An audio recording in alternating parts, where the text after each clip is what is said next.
জঙ্গিবাদ সৃষ্টিকারী মানবতা বিরোধীদের নির্বাচনে ভোট না দেওয়ার আহ্বান শেখ হাসিনার। শহীদ বুদ্ধিজীবী দিবসে আওয়ামী লীগের আলোচনা সভা। প্রশ্নই ওঠে না, প্রশ্নই ওঠে না। বেহুদা কথা, চুপ করো, খামোশ। জামায়াত নিয়ে প্রশ্ন করায় খেপে গেলেন ডক্টর কামাল। বিএনপিকে সাম্প্রদায়িক শক্তি বলে প্রত্যাখ্যানের আহ্বান ওবায়দুল কাদেরের।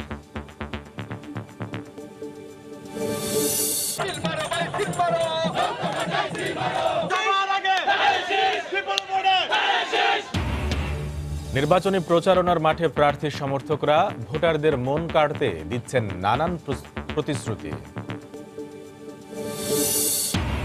এবং বিনম্র শ্রদ্ধা আর ভালোবাসায় মুক্তিযুদ্ধের বীর শহীদদের স্মরণ করতে প্রস্তুত জাতীয় স্মৃতিসৌধ।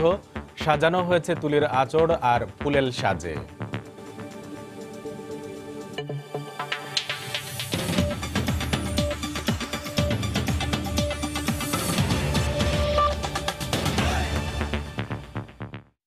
দেখছিলেন শিরোনাম।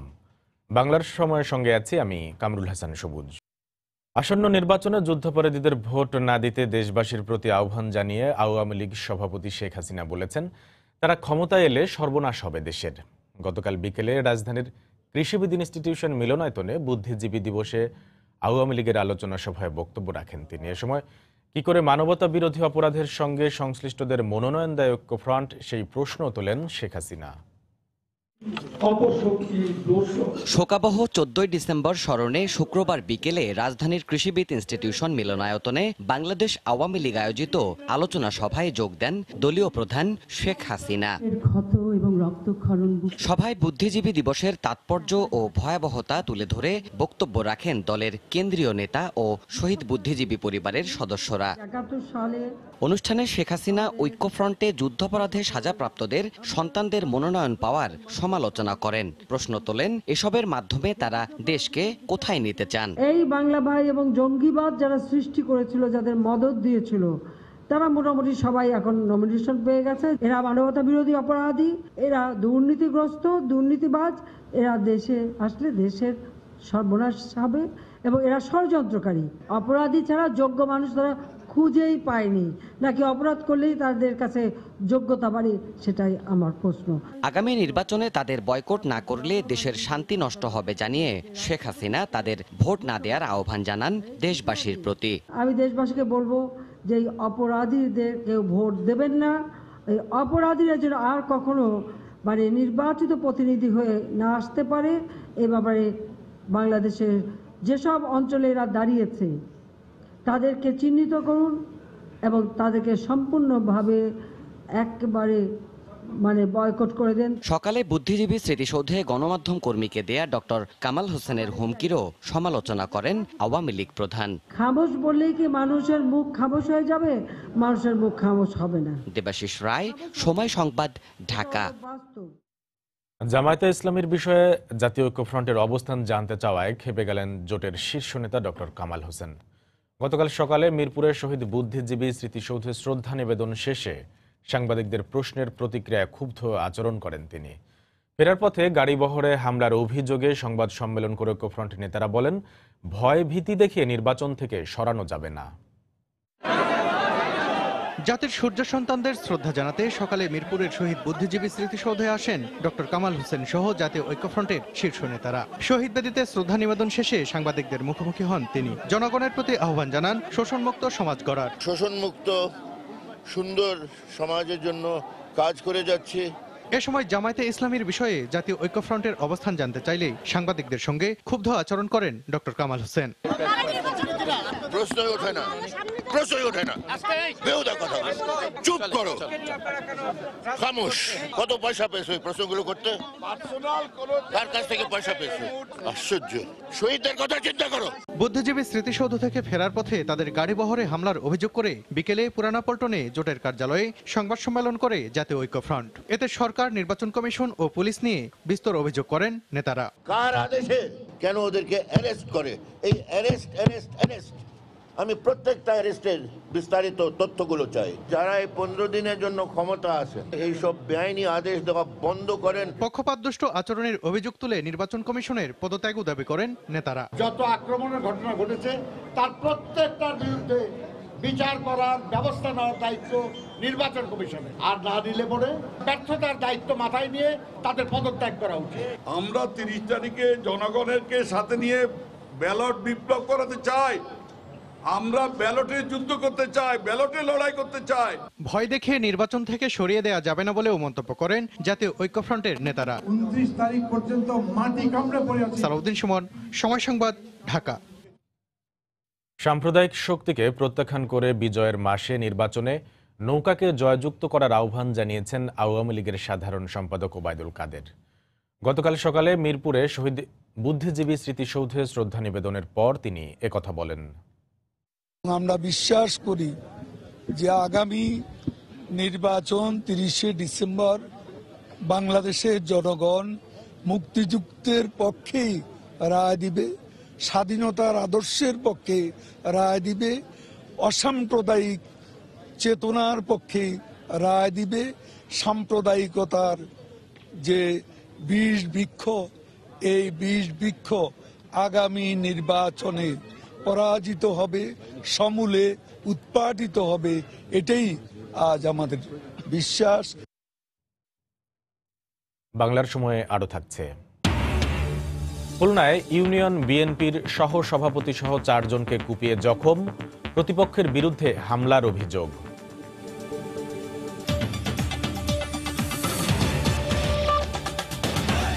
আওয়ামী লীগ সহ মহাজোটের প্রার্থীদের পদচারণায় নির্বাচনী মাঠ সরগরম। ক্ষমতাসীন সরকারের মেয়াদে অগ্রগতির চিত্র তুলে ধরছেন তারা। উন্নয়নের ধারা ধরে রাখতে ব্যালটের রায়ে মুক্তিযুদ্ধের সপক্ষের শক্তি আর শেখ হাসিনার নেতৃত্বের প্রতি আস্থা রাখার আহ্বান জানাচ্ছেন আওয়ামী লীগ নেতাকর্মীরা।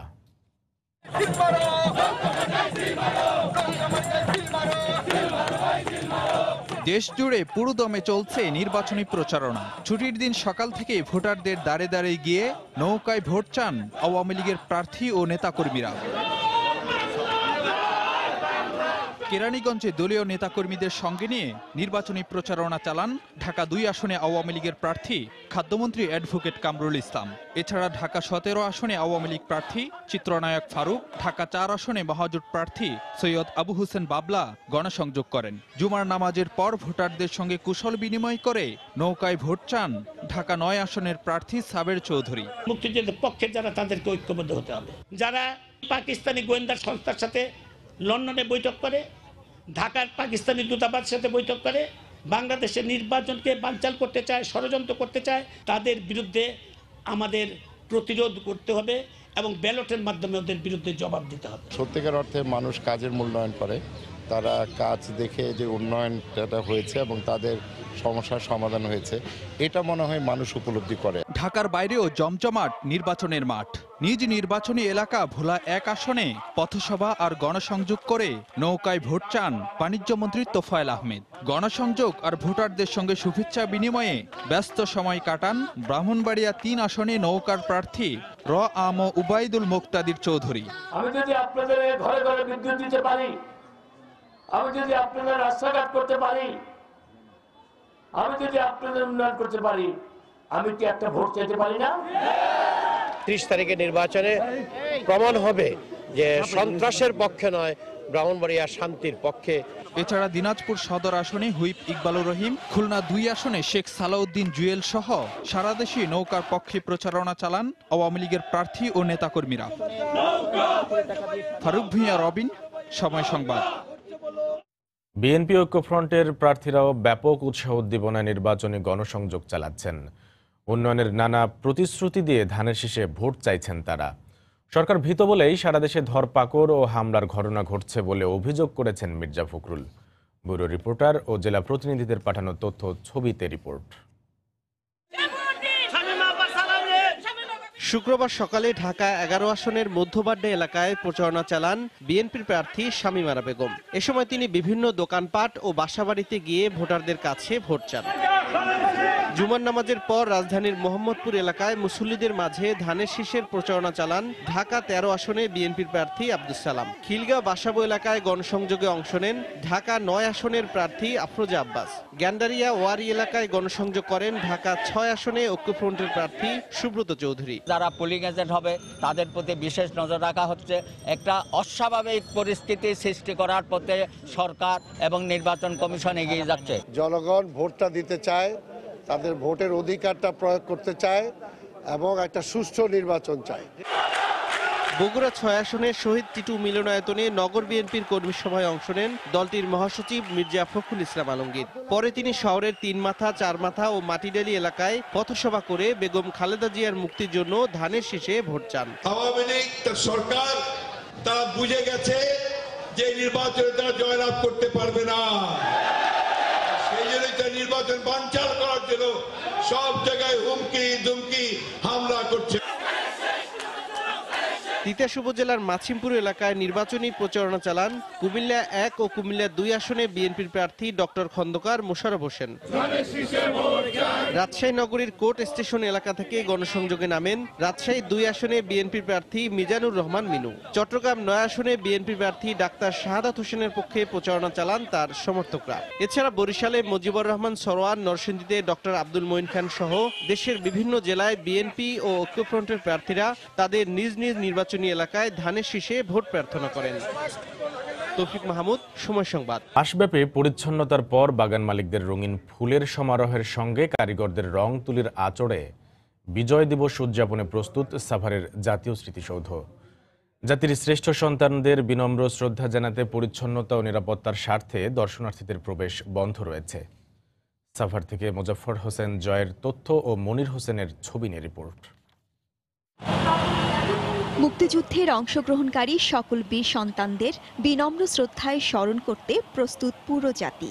বিজয় দিবস উপলক্ষে সাভারের জাতীয় স্মৃতিসৌধের অভ্যন্তরে পরিচ্ছন্নতা শেষে সবুজ বৃক্ষ বেষ্টিত শহীদ বেদি ও সৌধ মিনার ঘষা মাজার কাজ শেষ হয়েছে ইতোমধ্যে। মূল ফটক হতে বেদি পর্যন্ত লাল ইটের হেরিং বন্ডে সাদা রং ও তুলির আঁচড়ে তৈরি হয়েছে শুভ্রতা ও পবিত্রতা মেশানো এক পরিবেশ। সৌধের সামনে ফুলের বাগানগুলোতে হলুদ ফুলের সাথে লাল সবুজের রঙের আভায় বিজয় উৎসব উদযাপনের সকল প্রস্তুতি সম্পন্ন করেছেন বাগান মালিকরা।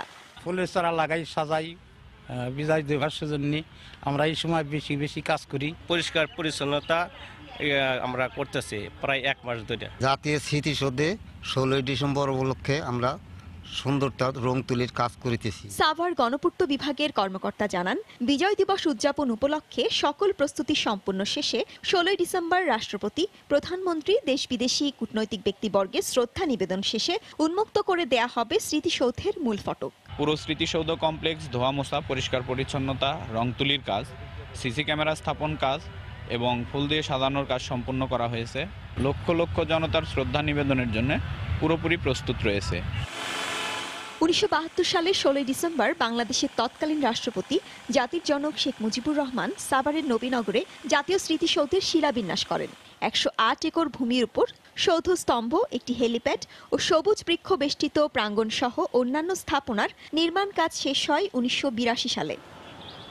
সময় সংবাদ, সাভার। বাংলার সময়ে আরও থাকছে। শীতের শুরুতেই চুয়াডাঙ্গায় খেজুরের রসের গুড় ও পাটালি তৈরিতে ব্যস্ততা। খরচ কম হওয়ায় লাভবান হচ্ছেন কৃষক ও গাছিরা।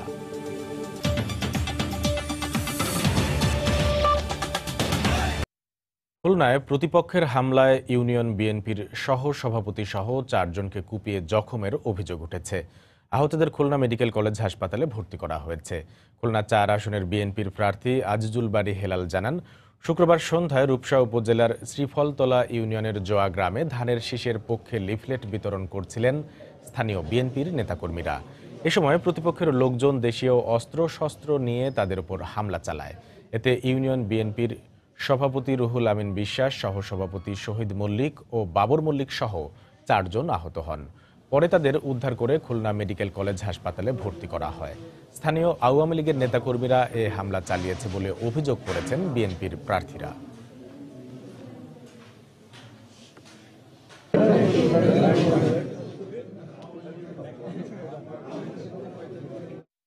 চিহ্নিত কিছু সন্ত্রাসী, তাদের গ্রামের লোক সবাই চেনে। তারা 70 থেকে 80 জন এবং বাইরের থেকে অনেক ছেলেপেলে আসছে, যারা সিফেলতলা ইউনিয়নে বাড়ি না এমনও লোকজন আসছে, আমি খবর পেয়েছি। তারা অস্ত্র নিয়ে, আগ্নেয়াস্ত্র হাতে, তারপরে ছুরি, দাও, গুপ্তি এইসব দিয়ে আমাদের ছেলেরা যখন গণসংযোগ করছিল পিছন থেকে অ্যাটাক করে আমাদের রুহুল মেম্বারকে এবং বাবরকে মারাত্মকভাবে জখম করে। গত 10 বছরে জামালপুরের সবচেয়ে বেশি উন্নয়ন হয়েছে যোগাযোগ খাতে। ইসলামপুর উপজেলায় 205 কোটি 40 লাখ টাকা ব্যয়ে নির্মাণ করা হয়েছে 2টি সেতু।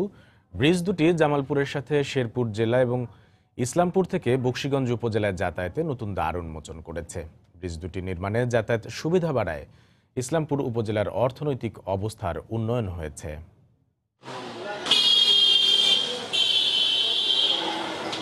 আগে গুজরা ছিল, এখন মনে হচ্ছে ব্রিজ হয়েছে, আঙ্গরে যাওয়া সুবিধা হয়েছে। এই মেন রুট হওয়াতে আমরা সব লোকজন দেখেন যে ওই 2-3 ঘন্টা রাস্তা 10 মিনিটে আইসা পৌঁছিত আছে। ব্রিজ হওয়াতে আমাদের অনেকটা সুবিধা, যে আমরা যে ফসলাদি পাই সেটা অতি তাড়াতাড়ি বাজারে শহরে নিয়ে বিক্রি করতে পারি। আমাদের এলাকায় মনে করেন প্রত্যেকটি গাড়ির প্রত্যেকটি ব্যাপারী খেতে আসে, এরা সেখানে আমাদের মাল বিক্রি হয়। বৃষ্টি হওয়ার পর থেকে আমাদের এই পূর্ব অঞ্চলের মানুষ, খেতে খামার, কৃষক, শ্রমিক সকলেই তাদের কৃষিকাজে পণ্য যে কোনো সময় উপজেলা সদর এবং জেলা সদরে পৌঁছাতে সহজ হয়। একাদশ জাতীয় সংসদ নির্বাচনকে সামনে রেখে নির্বাচন কমিশনের উদ্যোগে পরীক্ষামূলক ইভিএম এর ব্যবহার সহ নির্বাচন কর্মকর্তাদের নিয়ে চট্টগ্রাম ও গাজীপুরে প্রশিক্ষণ অনুষ্ঠিত হয়েছে। আগামী জাতীয় সংসদ নির্বাচনে চট্টগ্রাম 9 আসনে পরীক্ষামূলক ইভিএম এ ভোট গ্রহণের প্রস্তুতি উপলক্ষে কর্মকর্তাদের নিয়ে চট্টগ্রামে শুরু হয়েছে 2 দিনব্যাপী প্রশিক্ষণ কর্মশালা। কর্মশালার উদ্বোধন করেন নির্বাচন কমিশনের অতিরিক্ত সচিব মোহাম্মদ মুখলেসুর রহমান। ইভিএম পদ্ধতিতে কিভাবে ভোট নিতে হয় অথবা জাল ভোট বন্ধে এ পদ্ধতি কতটা উপযোগী এসব বিষয়ে তুলে ধরা হয় প্রশিক্ষণে।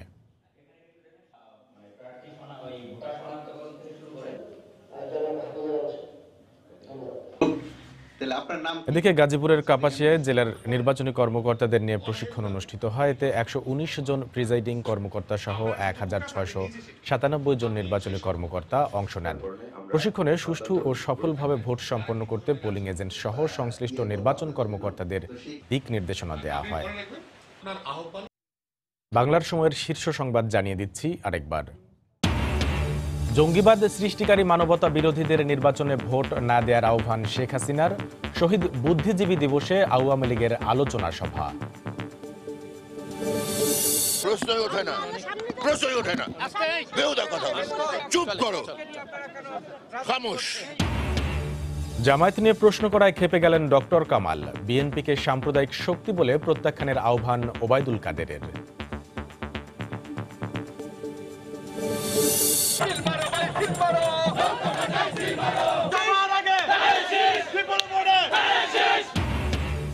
নির্বাচনী প্রচারণার মাঠে প্রার্থী সমর্থকরা ভোটারদের মন কাড়তে দিচ্ছেন নানা প্রতিশ্রুতি এবং বিনম্র শ্রদ্ধার ভালোবাসায় মুক্তিযুদ্ধের বীর শহীদদের স্মরণ করতে প্রস্তুত জাতীয় স্মৃতিসৌধ। সাজানো হয়েছে তুলির আঁচড় আর ফুলেল সাজে। এই ছিল বাংলার সময়। যে কোনো খবর পেতে ভিজিট করুন সময়নিউজ.tv। আপনার মোবাইলে সময় সংবাদ দেখতে ও সকল খবর পেতে ডাউনলোড করুন সময় অ্যাপ। সঙ্গে থাকুন সময়ের।